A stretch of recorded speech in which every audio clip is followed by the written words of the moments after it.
Light camera অ্যাকশনে একঝাঁক তারকা শিল্পীদের নিয়ে পারিবারিক আবহে নির্মিত হচ্ছে নাটক তোমাদের গল্প পার্ট 2, আর চলছে তারই দৃশ্যধারণ।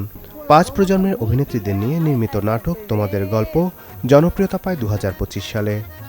তারই ধারাবাহিকতায় দর্শকদের জন্য নতুন উদ্যোগ নির্মাতা মোস্তফা কামাল রাজের। ঢাকার অদূরে গাজীপুরের মোবাইলে চলছে নাটকটির দৃশ্যধারণ। কাজের ফাঁকে অভিজ্ঞতা ভাগাভাগি করেন নাটকের শিল্পী কুশলীরা। এত অভিজ্ঞ কলাকুশলীদের সঙ্গে কাজ করে নিজেদের অভিজ্ঞতা সমৃদ্ধ হচ্ছে বলে মনে করেন নাটকের জনপ্রিয় দুই মুখ জোভান ও তটিনী।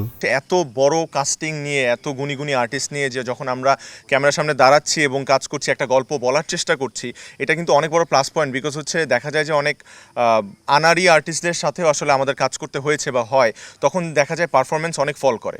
এত সিনিয়র আর্টিস্টদের সাথে একসাথে কাজ করা, স্ক্রিন শেয়ার করা, কারণ আমরা খুব হার্ডলি এরকম সুযোগ পাই এত গুণী গুণী অভিনেতা অভিনেত্রীদের মাঝে থেকে শিখে কাজ করা। আমাদের এই সুযোগটা খুব কম হয়। অতীতের সাফল্যকে ছাড়িয়ে নতুনভাবে দর্শকদের ভালোবাসা পাবে তোমাদের গল্প পার্ট 2, এমনটাই আশা প্রবীণ দুই অভিনয়শিল্পী খায়রুল আলম সবুজ ও দিলারা জামানের। আমাদের বাংলাদেশের বাঙালি পরিবার, মধ্যবিত্ত পরিবার, এবং এই পরিবারের যে বন্ডিংগুলো এবং পরিবার যে আমাদের ভেঙে যাচ্ছে, সেই সম্পর্কগুলোকে সে নতুন করে আবার যেন একটা নতুন দ্যুতি দিয়ে দর্শকদের সামনে উপস্থাপন করতে যাচ্ছে। ঠিক সময় মতো এই ফ্যামিলি নাটকটি সে অন এয়ার করছে।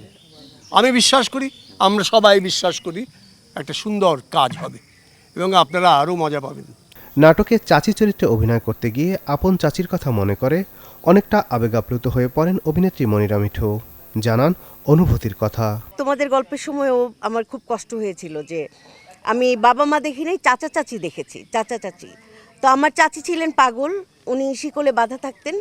তো আমরা গেলেই বলতো যে আই কই সাদিক আসছে, মিঠু আসছে, তাড়াতাড়ি স্কুটার ভাড়াটা দাও, তাড়াতাড়ি দাও, ঈদের কাপড় চোপড় দাও। সেই চাচি মারা গেছেন। তো যতবারই আমি তোমাদের গল্প করি আমার চাচির কথা অনেক ফিল হয়। তোমাদের গল্প নাটকের দ্বিতীয় কিস্তিতে সংযোজন হবে নতুন বেশ কয়েকটি চরিত্র। এবারের গল্প দর্শকদের হৃদয় ছুঁয়ে যাবে আশাবাদী নাটক সংশ্লিষ্টরা। Nadim Hasan, channel 24, mobile, Gazipur.